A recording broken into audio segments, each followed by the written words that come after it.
Hi, everybody. Welcome to the Let's Talk TEFL podcast. I'm Jackie, and joining me is Jennifer. Hey, Jennifer. Hi, Jackie. Today, we are going to talk about professional development for English teachers. And it's not something that we've actually talked about really that much in any of our podcast episodes. But I am actually quite excited to talk about it because Jennifer and I actually met through one of the teaching organizations in Korea. It was called TESOL at the time. I think it might be Korea TESOL or something a little bit different these days. But yeah, we met, I think, at like some of the conferences, or we knew about each other somehow through that or something like that. We ended up becoming friends and then working together, doing some books and the podcast right now and that kind of stuff. So we have a few things that we're going to talk about. So we're going to talk about the teaching organization's books, some courses, blogs, technology, that kind of stuff. So we'll see how much we get through. So the first one we have for professional development is professional teaching organizations. And my best advice is to get involved. So Jennifer was way more involved actually in TESOL than I was. So what are your thoughts about that, Jennifer? Oh, absolutely. The first thing I really did with professional development was to start working on a master's, but it's pretty easy if you're doing a distant master's, and it doesn't matter, I don't think, what subject you're studying, whether it's education or something else. If you're doing it completely distance, it is fairly easy to figure out exactly how much effort is required to complete the coursework and get that degree. And it's your choice how much more, or, you can't really do less, I guess, but it's anything above and beyond is on you. And it's pretty easy to think, this is good enough. This is enough. I'm busy, busy, busy. But teaching organizations, when I got involved with CoTESOL, that really amped up my professional development and thinking reflectively about my teaching practices in a way that even my master's didn't spark, because the stuff in my master's was quite theoretical compared to the classroom situation I was in, and it didn't really seem to be that much related other than it was, foreign language acquisition. So yeah, getting involved with CoTESOL was really important, and getting just in addition to the monthly meetings with the ideas and that you could get from the monthly presentations and talking to other teachers, but also just like the excitement about teaching that is kind of contagious. When you hang around with like-minded people, it really affects your mindset. And a lot of times, if you're an expat, the people that you hang around with on the weekends are going to be whinging about their job, and they're not that really They're happy bad there. students. Yeah. So if you just hang around people that spend their free time whinging about their job, or looking eagerly to the next vacation, and whatever, you can easily fall into that mindset, I think. But instead, if you get together with other people who are excited about teaching and excited about improving and really giving it their all, then that can also affect your mindset in a good way. How about you, Jackie? Exactly. Yeah, so I think there's like a few different ways to get involved, but the things that I found most helpful was when I moved to Busan in South Korea, and there was a local chapter of CoTESOL. And I think there was kind of a core group of like maybe like 10 or 15 of us that would once a month meet up, and we would have a little presentation by somebody. We'd have a guest, or one of us would do a presentation, and then we'd go out for dinner after, and just it was just a really nice way to make some friends with people who were excited about teaching and excited about like having kind of a future career in ESL. Not necessarily everyone was in it for a career or for a lifetime, but just people that were cared about teaching. And so that was great. And then I also did a bunch of presentations at like national and international conferences in Korea. And That was also amazing to do, like digging deep into certain topics that I was interested in. And my advice is that you don't necessarily have to be an expert in what you're talking about. You should have a lot of experience and some interesting ideas and be passionate about it. But yeah, I found those conferences are open to people with differing expertise levels. And yeah, it was a nice way to kind of consolidate my knowledge about a topic and kind of challenge myself to actually put it all together into a presentation to help other people in their teaching. And I always try to make it very practical. And yeah, I met lots of people who just gave me a lot of feedback, and I made a bunch of connections that way. And yeah, it was overall just a really good experience to do that. And I kind of miss it actually now that I'm in Canada. I'm not really sorry, I'm not really involved in that kind of thing. And I do miss it. It was fun. It was fun. It was one of the best things I did in Korea, actually. So yeah, for me as well. So I think that's maybe good for the professional teaching organizations, except that I would just say Jennifer and I are talking about Korea, but there is certainly one for the country that you're teaching in. Just have a quick Google search, and I'm sure you'll be able to find something, or ask on an expat Facebook group or forum or something like that. And yeah, you can find the one for your country easily enough. So the second thing we have is books. So I actually really like books if I want to dig deep into a topic, because it covers everything in kind of more detail and hits kind of all the things, where if you just read like a blog post or something like that, it hits a few things, but it doesn't really cover the topic in detail. So if you're very new to teaching, a couple books that I like are How to Teach English by Jeremy Harmer. That was one that I read very early on in my teaching days, and it was very influential. And I like that he has a ton of practical tips, and it's all laid out very simply. It takes this kind of overwhelming thing, like how do you teach a language, and it turns it into something that's actually, yeah, I just felt like motivated, like, okay, I can actually do this. It's not easy, but it's not so difficult either. Yeah. And then I'll just add, like, oh, go ahead. it's not just for beginners. Whenever I would start feeling like I was in a rut or a little bit demotivated or whatever, I would go back to that book again and again, like pretty much until I left Korea. It's just because you can always learn something new. And that book is just so jam-packed with information. There was always something new to get out of it, I felt. Yeah, and actually anything by Jeremy Harmer. I think he's written other books about how to teach grammar and how to teach writing. And also Scott Thornbury, I think, has written a bunch of kind of very similar books for different kind of topics. So I think, yeah, Jeremy Harmer and Scott Thornbury, have a look. And I just really both like appreciate both, that they're very practical and they're not all theory. It's actually, you can take the ideas with you into the classroom like the next day.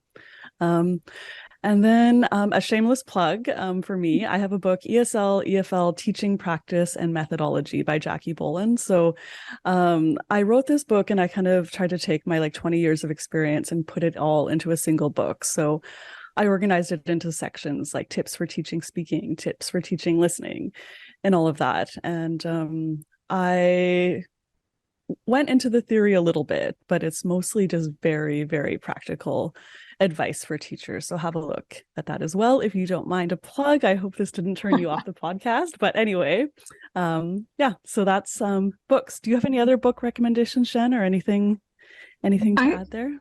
I will just second that Jeremy Harmer and Scott Thornbury are I don't think either of them have put out a bad book or sort of capitalized on past success to, eke out something else that's covering old territory. They're, really everything they've got out is just jam-packed with useful information. Okay, perfect. So the next topic is self-reflection. So I mean, this is something that's very easy to do, and I would say it's probably the most important thing you can do on this whole list, actually. So after I teach a class, I always just, I don't know, I don't necessarily set aside 5 minutes to do this, but I kind of just intuitively do it. I think about oh, what went well in that class, and especially what didn't go well. And I try to think about why. Was it group size? I didn't allow enough time. My instructions were bad. Maybe just it was a boring activity that the students didn't like. Maybe it was confusing. So I especially, think about what went wrong, and then I try to improve or change that for my further lessons. And this is especially true if you teach the same lesson over and over again. The first one always might be a bit rough, but then by the end of the week or whatever, it should be like, autopilot and just go a lot more smoothly. So how do you self-reflect, Jen, after your classes? Refine. Yes. As you say, just at the end of a lesson, think about, this went really well. This went okay, but could be better. And not just could be better, but, you need to think in specifics, like, next time I will be sure and have, enough extra whatevers so students who forgot theirs will be able to easily participate. And, next time I will break down the instructions into easier steps, or, maybe I'll take out this one aspect of the activity that they really just didn't get, whatever, that kind of thing. But also, it's important, not just the self-reflection of what you could do better or what could have gone better, but what went right. Give yourself a little pat on the back, because even if a lesson was 95% train wreck, you still did 5% good. You probably did at least one thing good. Yeah. 100%. Yeah, don't be too hard on yourself. And I mean, sometimes classes just go badly for whatever reason, like factors that are totally out of your control. And I just like, don't beat yourself up on it. It's how it goes sometimes. And sometimes classes are just very quiet or very rambunctious or just like very uninterested in learning English or just whatever the case might be. And it has nothing to do with you. So that's another thing worth noting. Just don't be hard on yourself, but try to improve also at the same time. So both those things in balance, I guess. Yeah, because sometimes it may have been something to do with you. Yes, exactly. Sometimes yes, not always though. No, not always, and not everything, but definitely, I mean, I'm gonna say first day after a break, especially, but Monday mornings also to a certain extent, you're kind of have to orient yourself. And if you don't give yourself that little moment to get ready, then things may not get off to the smoothest start. All right. So the next one we have is to collaborate with colleagues. And I question mark behind this in our little show notes here. So I am actually like a bit of a lone ranger when it comes to teaching, when it comes to organizing things. So I think collaborating with colleagues, some people like to have like shared Google Drive folders, make shared lesson plans, that kind of thing. And I think it actually is quite helpful for some people, but that is actually not my style. And I generally prefer to, just kind of organize my own lessons and just kind of do my own thing. And if I need help, or I'll ask one of my colleagues, like, oh, what are you doing for this unit? Or if I make maybe like a very interesting and kind of fun activity, I'll share it with my colleagues, that kind of thing. But I don't, as a general rule, do shared lesson plans and stuff like that. I find it just actually takes way more time, and it's not my own style or my own voice. It's like, I think the best teachers teach to their own style and strengths, not necessarily try to fit into somebody else's ideas or box of what that should look like. So I don't love doing it, but how about you, Jennifer? Did you collaborate with colleagues, or were you more of a Lone Ranger type? It was very much colleague dependent. If somebody was a newer to teaching colleague or new to that school or whatever, then I was happy to share and sort of ease their transition. And the best case scenario was working with colleagues who were quite like-minded. And then that was really good. I had one situation at a school where we actually did quite a lot of planning together. The other teachers that taught the same stuff. And that was really helpful, really time-saving. It was great to sort of pitch ideas and I think it really elevated my lessons and also was easier to do than doing it on my own. Mm. However, I was very much a lone ranger when I taught at schools where there were people who loved to collaborate, by which they meant when you have a completed everything, if you could just give me a copy, that would be great. And if you could just actually uh, make enough copies for all of my students, that would be greater.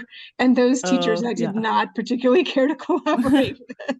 Yes, exactly. Yeah, if you're not getting anything out of that process, then don't waste your time. Don't be that, you don't have to. But Yeah, if, yeah, I could see if people were serious about collaboration, then yes, it would be very yeah. helpful.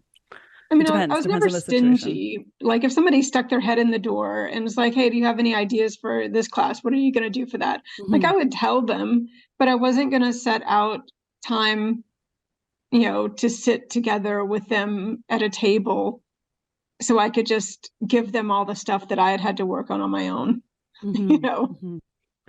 Yeah, 100%. Yeah. Yes, exactly. Exactly. So yeah, I guess depends on the situation. See how it goes. So let's move on to the next one. So some Okay. courses. So during my time in Korea, I did the celta and then the delta. So the celta is kind of like the gold standard for TEFL or TESOL courses. It's 1 month long, but I did it part-time in Seoul over the course of, I don't know, like 3 or 4 months or something. And then the delta is kind of the next level above that if you want to get into like teacher training or managing a language school or like something like that. So they were very useful in terms of really influencing how I taught. And before I took those courses, I was a little bit fuzzy on the lesson planning, a little bit fuzzy on the grammar, that stuff. But after I took those courses, I was 100% solid on that. And yeah, I just really, really appreciated them. And I can't believe I actually taught before taking those courses. So like now that I look back on it, I was like, oh wow, I was a way better teacher after I took them. So there's like other courses out there, like TEFL courses, 120-hour kind of things, or you could do like an MA in TESOL or an MA in linguistics or something like that, and kind of, I'm sure, probably have similar experiences. The CELTA and the Delta, I just went with them because they're very widely recognized around the world. So I just wanted something on my resume that everyone kind of knew what it was. And yeah, so Jennifer, how about you? What are your thoughts about courses? Well, I did find, like, I'm very glad that I did my master's, but I think something more hands-on, like a CELTA, would have been much more practical in day-to-day teaching stuff. Like Mm-hmm. I got a good handle on like language acquisition research and that kind of thing, but yeah, in terms of day-to-day lesson planning and um, classroom stuff that was less theoretical, I think that a CELTA would be the way to go. Mm-hmm. Yeah. And then you mentioned something, you can also find some courses in like business, test prep, young learners, that kind of thing. So if people are interested in like a very specific thing, where can they find some courses or information about that? Well, yeah, I mean, there's all sorts of niche courses, and much like the CELTA versus 120-hour online certificate, your mileage may vary from the usefulness from different providers. So do some due diligence. But yeah, I think Cambridge offers add-on CELTA courses in business and test prep and young learners for sure. Mm-hmm. Um, I don't know if they offer one in teaching online, but there are quite a few. Oh, who is Ollie? What's his last name? Do you know who I'm talking Oh, about? Ollie, is it like Ollie Richards? Or no, or am I thinking of someone else? Maybe? It I don't might know. be Ollie Richards, but he's like he writes a million like short story books for learning different languages, including I English. think it might be him. I think it might be Yeah. Ollie And he Richards. has a Yeah. YouTube channel, and he also, I got an email the other day for his how to teach online course, and it is $5,000. Wow. Yeah. Um, So if Hmm. anybody listening to this has taken it, because I think he's run one cohort before, I think this might be the second one. Hmm. So if any of you are among the handful of people that have taken it, I would love to get some inside scoop on like how practical is it? Is it value for money? Did you get $5,000 of value out of it? I would really like to Hmm. know. Because Interesting. yeah, I mean, definitely more than a Celta. I think you get Hmm. probably 2 or 3 Celtas for that. Yeah. Yeah, I'm curious. Yeah. I don't know. Interesting. It is Ollie Richards. I just looked it up on Amazon, looked Yeah. him up on Amazon. Yeah, it is. But Yeah. Okay. Oh, go ahead. sorry, I'll just give one more that I also cannot vouch for the value of. But there is a YouTuber called the Online Teacher Dude, and he also does teacher training for teaching online. So yeah. Hmm. Yeah, there's a bunch of stuff out there. And I know ESL Teacher 365, who's been on this podcast before. I think she also does a bunch of like kind of training stuff for that kind of thing. So yeah, have a look at her stuff as well. Okay, so the next one we have is to start a blog, a podcast, a YouTube channel on some aspect of language education. So that's kind of actually how I got started. Back when I was teaching in a Korean university, I started a blog about teaching in a Korean university, and I was the only one really blogging about it back then. That was like 15 years ago or whatever, and it became popular. And it was like I kind of just covered a area of the English teaching world that there just wasn't a lot of information on the internet about. And yeah, it was really helpful for me. I would take a lot of like if I was teaching about modals or something, I would like write a blog post about teaching modals and some ideas for that. And I would do like I put some of my speaking tests online, like how I conducted a speaking test for a certain like Touchstone level 1 or whatever, or something like that. And yeah, it actually really helped me because I had to think more deeply about what I was actually doing if I was going to write about it and put it on the internet. And I got lots of feedback and comments and just people's thoughts about stuff. And it was really fun. I actually met lots of people through that blog. And yeah, people were like, I love the latest blog post or whatever it was at a party or something. And it was, yeah, it was just kind of a fun way to like interact with people about teaching, I guess. And yeah. Yeah, So it's similar to the professional teaching organization, giving a presentation to a small group or at a conference or whatever. But you can do it offline, if you will.